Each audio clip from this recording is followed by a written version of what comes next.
बेटा आज हम 10th मैथ का चैप्टर 8 ट्रिग्नोमेट्री का इंट्रोडक्शन पोर्शन करेंगे। ट्रिग्नोमेट्री बेटा ट्रिग्नोमेट्री को यदि हम तोड़ते हैं लैटिन भाषा में ट्राई ट्राई मीन 3,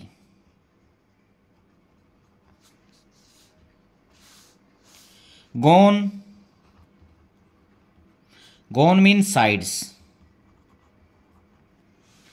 और थर्ड है मेट्रॉन। मेट्रॉन मीन मेजर। इससे ये ट्रिग्नोमेट्री बना हुआ है। बेटा देखो ट्रिग्नोमेट्री में हम राइट एंगल ट्रायंगल का प्रयोग करेंगे। यदि मेरे को एक एंगल और एक साइड का पता है तो मैं एक्स्ट्रा जो दो साइड बच गई उनका भी हम इसमें आसानी से निकाल सकता हूं। बेटा ट्रिग्नोमेट्री में जो रेशियो हैं वो 6 रेशियोज हैं।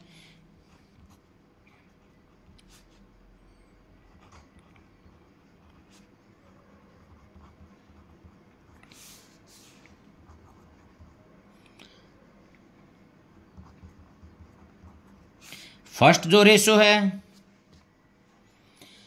कोसाइन ऑफ एंगल, पहला बोलते हैं हम साइन ऑफ एंगल। देखो बेटा साइन ऑफ एंगल को मैं लिख सकता हूं साइन, एंगल मैंने इसमें कितना माना हुआ है थीटा, तो ये क्या होगा sine theta. Sine of angle को हम बोलते हैं साइन थीटा। इसको मैं लिखता हूं परपेंडिकुलर बाई हाइपोटेन्यूस। इस एंगल के अनुसार बेटा परपेंडिकुलर BC है और हाइपोटेन्यूस AC है। यदि एंगल यहां होता तो परपेंडिकुलर क्या होता AB। एंगल के बिल्कुल सामने वाला क्या होता है परपेंडिकुलर। सेकंड जो ट्रिग्नोमेट्रिक रेशियो है वो उसको हम बोलते हैं कोसाइन ऑफ एंगल। इसको हम लिखते हैं कोस, एंगल क्या है थीटा। इसका जो फार्मूला होता है बेस बाई हाइपोटेन्यूस। बेटा इस एंगल के अनुसार बेस क्या है AB, हाइपोटेन्यूस क्या है AC। बेटा बेस और परपेंडिकुलर एंगल चेंज होने पर चेंज हो जाएंगे, बट जो हाइपोटेन्यूस है वो सेम रहेगा। हाइपोटेन्यूस राइट एंगल ट्रायंगल की सबसे बड़ी साइड होती है। नंबर 3 पर है टेंजेंट ऑफ एंगल। बेटा इसको मैं लिख सकता हूं टेन थीटा। थीटा क्योंकि एंगल इसमें थीटा है। जो टेन थीटा है इसका फार्मूला होता है sine theta by cos theta. Sign theta का मैंने फार्मूला ऊपर लिख दिया परपेंडिकुलर बाई हाइपोटेन्यूस। कोस का बेस बाई हाइपोटेन्यूस। बेटा ऊपर का ऐसे के ऐसे परपेंडिकुलर बाई हाइपोटेन्यूस। जो नीचे वाला डिवाइड में है उसको यदि मैं मल्टीप्लाई में लेके आऊंगा तो ये कन्वर्ट हो जाएगा हाइपोटेन्यूस बाई बेस। हाइपोटेन्यूस से हाइपोटेन्यूस कट गया। बेटा बेस देखना इसके अनुसार, बेस क्या है AB, बेस AB है। ऊपर परपेंडिकुलर बच गया, ऊपर परपेंडिकुलर क्या है BC। तो जो टेन थीटा है टेंजेंट ऑफ एंगल है उसका फार्मूला हमें जो प्राप्त हुआ परपेंडिकुलर बाई बेस। अब बात करते हैं बेटा फोर्थ पे आ जाते हैं। फोर्थ है कोसिकेंट ऑफ एंगल। कोसिकेंट को मैं लिख सकता हूं कोसेक थीटा। थीटा एंगल है इसमें। ये क्या होता है ये अपोजिट होता है 1 बाई साइन के बराबर होता है। 1 बाई साइन, साइन क्या था हाइपोटेन्यूस बाई परपेंडिकुलर, तो ये क्या हो गया, वो साइन क्या था बेटा, परपेंडिकुलर बाई हाइपोटेन्यूस, तो कोसिकेंट क्या हो गया, hypotenuse by perpendicular, hypotenuse by perpendicular. अब 5 नंबर पर हम निकालते हैं secant of angle. Secant of angle को मैं लिखता हूं सेक थीटा। ये होता है 1 कोस थीटा। कोस होता है बेस बाई हाइपोटेन्यूस, ये क्या हो जाएगा, हाइपोटेन्यूस बाई बेस। ट्रायंगल के अनुसार, अब मैं ट्रायंगल पे आता हूं, हाइपोटेन्यूस कितना है, AC, तो कोसिकेंट का ऊपर वाला AC perpendicular BC, hypotenuse AC, base AB। ठीक है बेटा, अब आते हैं 6 रेशियोज पर। ये है कोटेंजेंट, कोटेंजेंट ऑफ एंगल। इसको लिखता हूं बेटा मैं कोट, एंगल थीटा है तो थीटा, ये होता है 1/tan थीटा। tan क्या निकाला था मैंने, tan था साइन थीटा बटे कोस थीटा, तो कोट क्या हो गया, कोस थीटा बटे साइन थीटा। tan का जो फार्मूला मेरे को मिला था परपेंडिकुलर बाई बेस, तो ये क्या हो गया, बेस बाई परपेंडिकुलर। इस एंगल के अनुसार बेस क्या है, AB, और परपेंडिकुलर क्या है, BC, तो क्या हो गया, AB बाई BC। ये हमने 6 रेशियो प्राप्त किए। अब बेटा कुछ फार्मूले हैं जिनको मैं प्रूव करता हूं। देखो पहले मैं एक राइट एंगल यहां ट्रायंगल बना देता हूं, ABC, right angle at B, ये एंगल क्या मान लिया मैंने, थीटा। फर्स्ट जो फार्मूला है बेटा, sine theta plus cos theta is equal to 1। Sine theta और कोस थीटा एक के इक्वल होता है, हम इसका बहुत ज्यादा प्रयोग करेंगे। देखो मैं इसको प्रूव करके दिखाता हूं। लेफ्ट हैंड साइड लेता हूं, left hand side sign square theta plus cos square theta, एक के बराबर मैंने ये प्रूव करना है। देखना बेटा, इसको मैं ये ऐसे भी लिख सकता हूं, साइन थीटा का whole square plus cos theta का होल स्क्वायर। ठीक है बेटा, अब देखना साइन किसके बराबर होता है, परपेंडिकुलर, इस एंगल के अनुसार परपेंडिकुलर BC बाई AC का whole square plus cos base AB by AC का होल स्क्वायर। आगे बेटा BC का स्क्वायर बाई AC का स्क्वायर प्लस AB का स्क्वायर बाई AC का स्क्वायर। बेटा अब नीचे जो एलसीएम लेना है, ये दोनों टर्म सेम है, तो AC का स्क्वायर इसमें क्या हो गया, एलसीएम आ गया।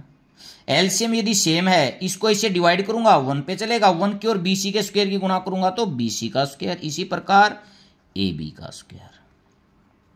देखो बेटा, यदि मैं पाइथागोरस का मैं प्रयोग करता हूं, यहां मैं लिखता हूं बाई यूजिंग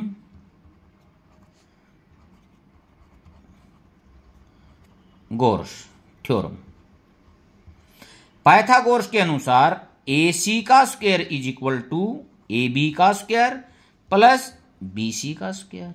बेटा ये हमारे को पता है, तो मैं ऊपर जो है, जो न्यूमरेटर है, उसके स्थान पर मैं यूज कर लेता हूं पाइथागोरस को, तो AC का स्क्वायर कैंसल आउट हो गया is equal to right hand side.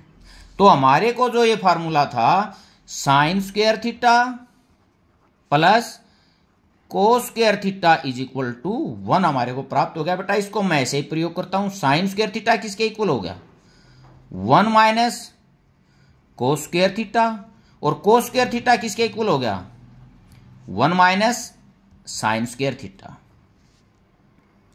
बेटा अब हम नेक्स्ट फार्मूले को प्रूव करते हैं। Secant square theta minus tan square theta is equal to 1। मैं लेफ्ट हैंड साइड लेता हूं, लेफ्ट हैंड साइड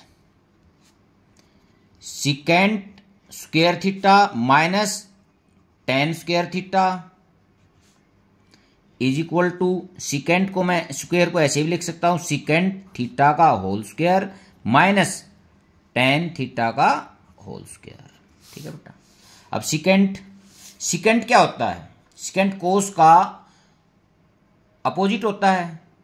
तो सिकेंट कोस क्या था? Base by hypotenuse. तो सिकेंट क्या होगा? Hypotenuse AC by base AB का होल स्क्वायर माइनस 10 परपेंडिकुलर, इस एंगल के अनुसार perpendicular BC by AB base हो गया का होल स्क्वायर। बेटा देखो AC का स्क्वायर बाई AB का स्क्वायर माइनस BC का स्क्वायर बाई AB का स्क्वायर। अब बेटा मैं इसमें एलसीएम क्या लेता हूं? AB का स्क्वायर मैंने इसमें एलसीएम लिया, तो हमारे को क्या प्राप्त हुआ? AC का स्क्वायर माइनस BC का स्क्वायर। अब मैं पाइथागोरस का फिर प्रयोग करता हूं, यूजिंग पाइथागोरस थ्योरम। देखो बेटा पाइथागोरस के अनुसार AC का square is equal to AB का स्क्वायर प्लस BC का स्क्वायर। ठीक है बेटा। देखो मेरे को क्या करना है? AC का स्क्वायर माइनस BC का स्क्वायर इस साइड में लेके आ गए इसको, इज इक्वल टू AB का स्क्वायर। तो मैं इसमें पुट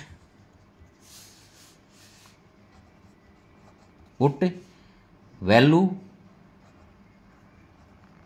या ऐसे वैल्यू ऑफ ऐसे लिख दो बेटा, from first and second. First और सेकंड से देखते हैं तो क्या हमारे को प्राप्त होता है? लेफ्ट हैंड साइड में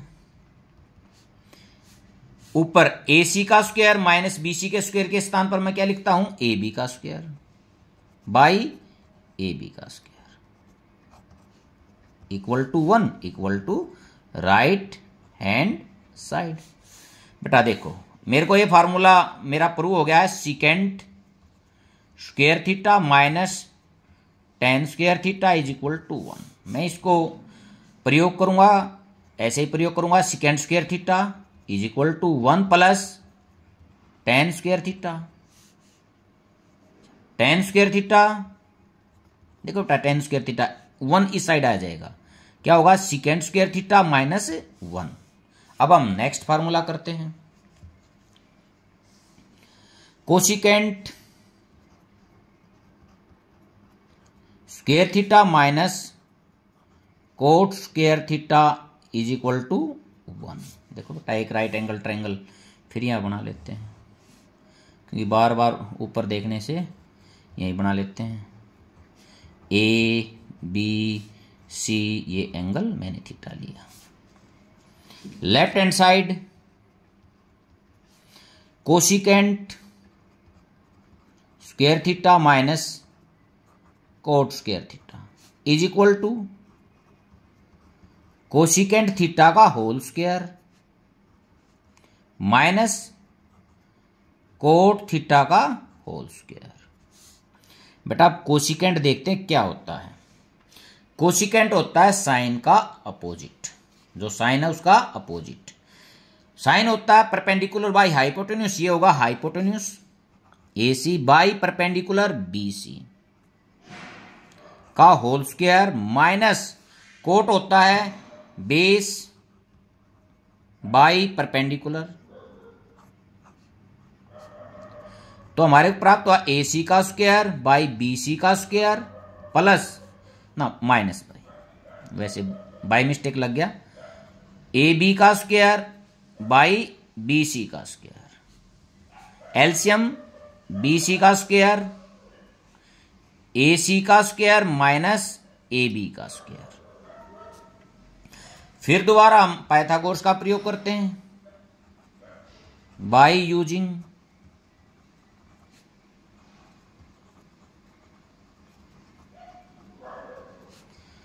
थ्योरम। देखो बेटा, AC का स्क्वायर माइनस, मैं डायरेक्ट भी कर सकता हूं, माइनस AB का square is equal to BC का स्क्वायर। ये फर्स्ट, ये सेकंड। मैंने इसमें डायरेक्ट लिख दिया क्योंकि ऊपर मैंने चेंज करके दिखाया था। From first and second, first and second. जो लेफ्ट हैंड साइड हमारी क्या होगी, ऊपर भी BC का स्क्वायर हो गया, नीचे भी BC का स्क्वायर हो गया, कैंसल आउट हो गए। BC के स्क्वायर से BC का स्क्वायर 1 के इक्वल हो गया, तो ये किसके बराबर आ गया, राइट हैंड साइड के। हमारे क्या फार्मूला प्राप्त हो गया, cosecant square theta minus cot square theta is equal to 1। मैं बेटा इसको ऐसे ही प्रयोग करता हूं, करूंगा बा। Cosecant square theta is equal to 1 plus cot square theta, COT है ये, या cot square theta is equal to cosecant square theta minus 1। ये हमने 6 फार्मूले कर लिए हैं। अब हम टेबल करते हैं बेटा।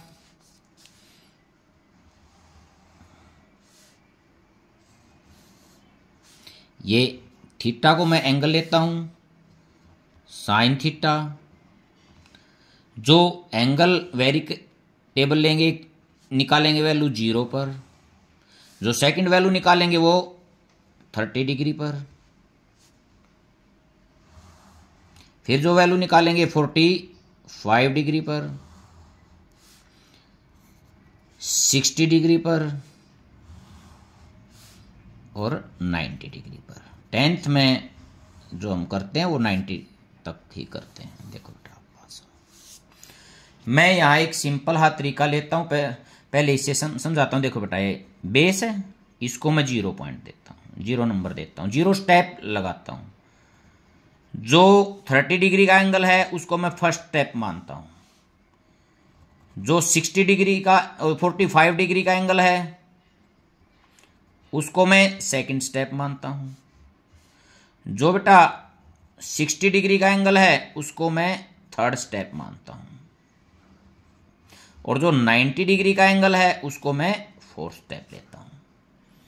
देखो बेटा, इनकी वैल्यू निकालने का एक ये ट्रिक ही है, इसको हम ट्रिक ही बोलेंगे पहले तो।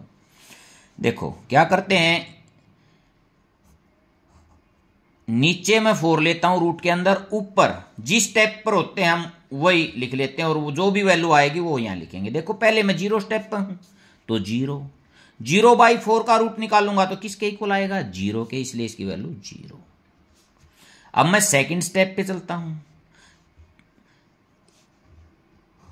यहां एंगल कितना है, 30 डिग्री। 30 डिग्री में स्टेप कितना है, फर्स्ट बाई 4, अरे एक में रहेगा बेटा, 1 का रूट 1, 4 का रूट 2, तो इसकी वैल्यू 1/2।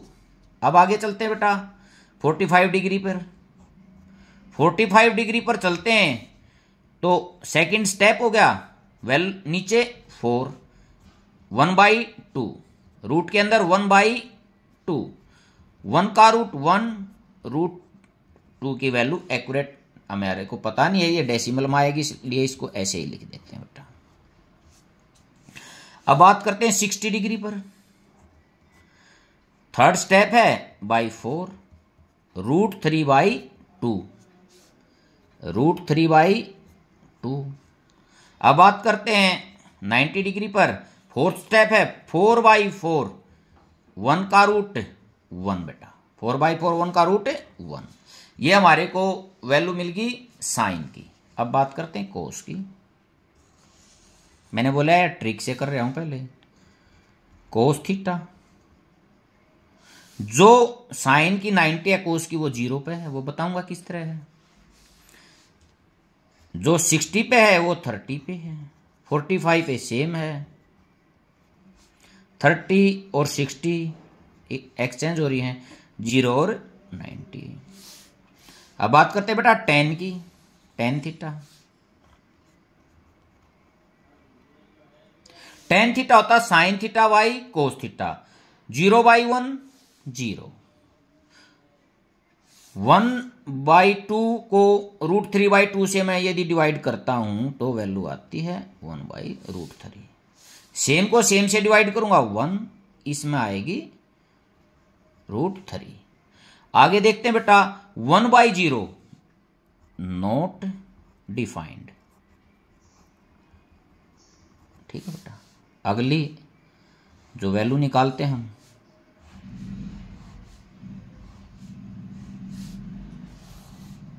वो निकालते हैं कोसिकेंट।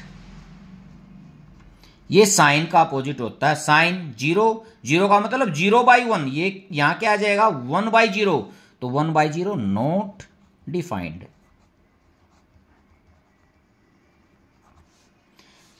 देखो बेटा 1/2 का 2 हो गया, 1/√2 का √2 हो गया, इसका हो गया 2/√3।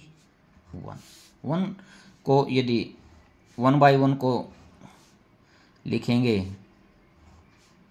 बदल के तो 1/1 ही आएगा।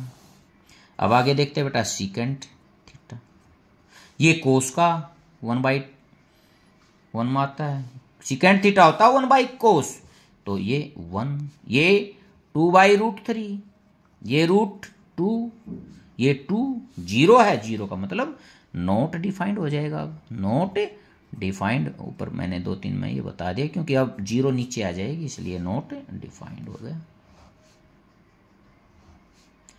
अब लास्ट रेशियो है कोट थीटा, tan 1, tan 0 पर 0, तो ये नॉट डिफाइंड भाई, नॉट डिफाइंड।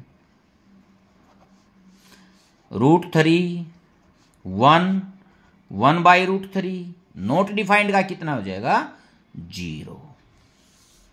बेटा ट्रिक से मैंने ये वैल्यू निकाल दी है। अब देखना, अब इनका रीजन क्या है उसके बारे में बात करते हैं। देखो पहली मैं साइन के बारे में ही बात करूंगा। देखो ये बेस है, हम ये मानते हैं कोई सीढ़ी है धरती के ऊपर रखी हुई है, इसका मतलब क्या है, जो बेस जो है और परपेंडिकुलर, बेस और हाइपोटेन्यूज सेम आ गए, परंतु हमने साइन में क्या चाहिए, क्या चाहिए परपेंडिकुलर। तो हाइपोटेन्यूज तो है, वो किसके ऊपर है, बेस के ऊपर है, बट क्या नहीं है, परपेंडिकुलर नहीं है, बेस और हाइपोटेन्यूज है। तो मैं साइन थीटा यदि निकालूंगा परपेंडिकुलर बाई हाइपोटेन्यूज, यदि मैं साइन थीटा निकालता हूं क्या है, perpendicular by hypotenuse. But first जो स्टेप है, ये जो बेस है इसके ऊपर ही हाइपोटेन्यूज है, तो परपेंडिकुलर कितना 0, तो 0 ऊपर हो गया, नीचे वाली कुछ भी वैल्यू हो तो 0, साइन 0 पे क्या कितनी वैल्यू होती है 0। अगला स्टेप देखते हैं बेटा, जो ये सीढ़ी है इसको मैं उठा के किसी दीवार के ऊपर लगाऊंगा तो यहां से आगे सरकेगी ना, तो मान इस तरह लग गई है यहां पर, ये एंगल कितना है 30 डिग्री का मानो। अब देखो पहली उसमें तो जो परपेंडिकुलर था 0 था, अब परपेंडिकुलर की कुछ वैल्यू इंक्रीज हुई है। अगले स्टेप में देखते हैं, ये थोड़ा और आगे आ जाएगा, अब परपेंडिकुलर की वो वैल्यू और भी इंक्रीज हो रही है, धीरे धीरे 60 डिग्री पे देखते हैं परपेंडिकुलर की वैल्यू और भी इंक्रीज हुई, ऊपर वाली वैल्यू लगातार बढ़ रही है, जबकि जो हाइपोटेन्यूज है वो सेम है। जब हम 90 डिग्री पे जाते हैं ना तो ये इस तरह हो जाते हैं, जो परपेंडिकुलर के ऊपर ही आ जाता है, ये हाइपोटेन्यूज दोनों सेम हो जाते हैं। तो हम साइन में देखते हैं जितना एंगल इंक्रीज हो रहा है, साइन की जो टोटल वैल्यू है इंक्रीज होती जा रही है। बेटा देखो 0, 1.2 का मतलब 0.5, इसकी वैल्यू मैं निकालूंगा 0.7 कुछ आएगी, इसकी निकालूंगा 0.8 और इसकी वैल्यू 1, तो इंक्रीज होती जा रही है। क्यों इंक्रीज होती जा रही है, क्योंकि रेशियो में जो न्यूमिनेटर है उसकी वैल्यू लगातार बढ़ती जा रही है, जबकि डिनोमिनेटर सेम है। ऊपर वाली वैल्यू जब बढ़ती जाएगी और नीचे वाली सेम रहेगी तो टोटल जो वैल्यू है वो इंक्रीज होती जाएगी बेटा, इसलिए साइन की वैल्यू लगातार बढ़ रही है। अब बात करता हूं बेटा मैं कोस की। देखो जो पहली जो मेरी वैल्यू थी ये थी 0 पे, ये बेस है, बेस के ऊपर ही सीधी गली में जैसे रख देते हैं नीचे वैसे ही रख रखे, तो इसका मतलब बेस और हाइपोटेन्यूज दोनों क्या हो गए, सेम हो गए। और जो कोस थीटा है, कोस थीटा क्या होता है, बेस बाई हाइपोटेन्यूज, तो इसका मतलब दोनों सेम है, सेम बाई सेम 1, वैल्यू कितनी आई 1। अब आगे देखते हैं, आगे देखो जो बेस डिक्रीज हो गया, बेस डिक्रीज हो गया, बेस तो डिक्रीज हो गया, वैल्यू कुछ घटी। और आगे चलते हैं, बेस और डिक्रीज हो गया, वैल्यू और डाउन मार गई, और डिक्रीज हो गया। 90 डिग्री पे जाता हूं तो बेस बिल्कुल 0 हो गया, ये बिल्कुल खत्म हो गया क्योंकि परपेंडिकुलर के ऊपर ही हाइपोटेन्यूज आ गया, तो बिल्कुल 0 हो गया। तो बेस 0 हो गया, 0 बाई कुछ भी हो तो 0 हो जाएगा। तो दोनों की वैल्यू का प्रयोग करके बाकी हम आगे वैल्यू निकालते रहते हैं। आई होप कि आपको ये अच्छी तरह से समझ में आ गया होगा। Thank you.